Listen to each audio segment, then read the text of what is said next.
before you buy an investment property, here are 5 key things you must know first. Number 1, location and demand. If you choose the wrong location, it doesn't matter how cheap you got the deal for. You'll lose money. Here's what to look for. We're basically looking for anywhere with steady rental potential. We're talking business hubs, growing suburbs, or maybe even a college town. Somewhere that's always going to have consistent people coming and going. So the third thing that you're going to want to pay attention to is what areas are appreciating. Thankfully, with websites like Zillow.com, you can look at past appreciation and compare apples to apples, one neighborhood versus the other. And the last tip and trick here on this one is use spotcrime.com. On spotcrime.com, you can see recent crime statistics and again, compare them apples to apples so you can make sure that you're comfortable in the area that you're investing in. The second thing you want to look for in an investment property is rental income potential. Now, if you don't know how to determine rental income potential, stop what you're doing and watch this video. Rule of thumb, your rent should be approximately 1% of the purchase price you're paying for the home. So if you're buying a $100,000 home, it would be reasonable to expect that your rent should be at least 1% or more. Now, obviously, the more we can get over that 1% mark, the better for you as an investor. Next, you want to think about long-term versus short-term tenants. Do you want to run an Airbnb where you're going to have high turnover and a lot of maintenance costs? Or do you want to sign a 1-year or 2-year lease that's going to be a little bit more steady for you? The last thing you're going to want to do is research comparable rentals in the area.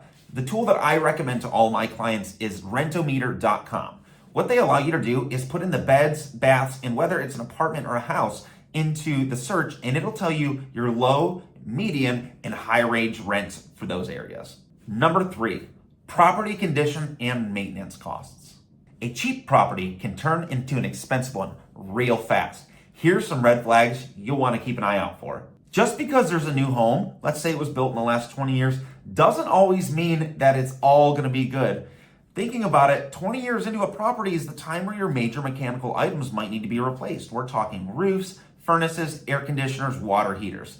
So just because a property is new, still make sure to do your due diligence. Conversely, older homes might have some out-of-date things as well. So we're going to want to keep a look at those houses. Now, on any houses I visit, foundation is key. If we don't have a solid foundation, this house is not going to be a steady, reliable asset for us. Newer or recently updated houses will generally have fewer surprises. So if you're newer to investing, I highly recommend finding something where you have to do as little work out of pocket as possible.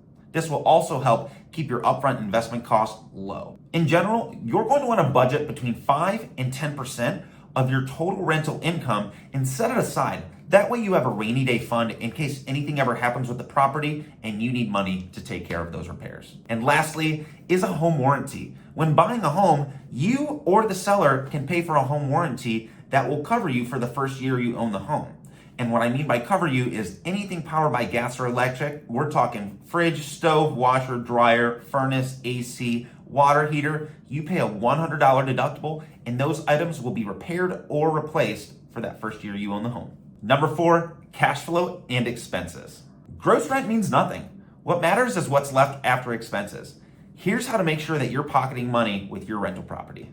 In the research phase, before you actually buy the property, make sure that you're doing research on your mortgage costs, on your taxes, on your insurance, and your potential rents.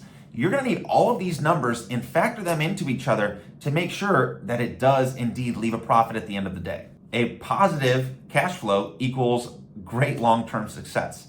There are some investors who prefer to buy a home, not make any cash flow, and rely simply on the appreciating equity in the home. But in my opinion, having cash flow is a great way to make sure that you're always above and ahead on your investment. Look, we've talked about it in previous videos. Condition matters. Make sure that when you're calculating your monthly expenses and your entire upfront investment, that you're taking into consideration any updates or repairs that you may need to put into the home to get it rent ready. And lastly, use a mortgage calculator.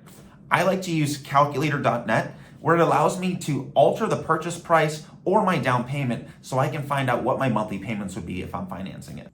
Number 5, exit strategy and appreciation. Don't just think about buying the property, think how you sell it. When buying a house, you always want to keep in mind the resale. Now, if you plan on keeping this house for 10, 20 years, okay, great. But life does happen sometimes and you never know when you're gonna need to cash it out. You're gonna wanna invest in an area with steady appreciation and strong market history.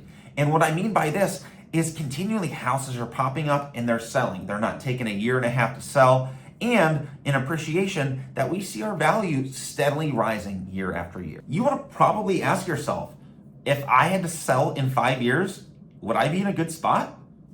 If not, then you probably want to rethink the price you're paying or the property itself. And lastly, you want to partner with a real estate agent. A real estate agent is going to make sure that you're paying a fair price for the property, and down the road, hopefully you won't have any issues coming to sell. If you're looking to invest in real estate and want guidance, reach out to me. I'd love to help you start building your investment portfolio and teach you everything you need to know.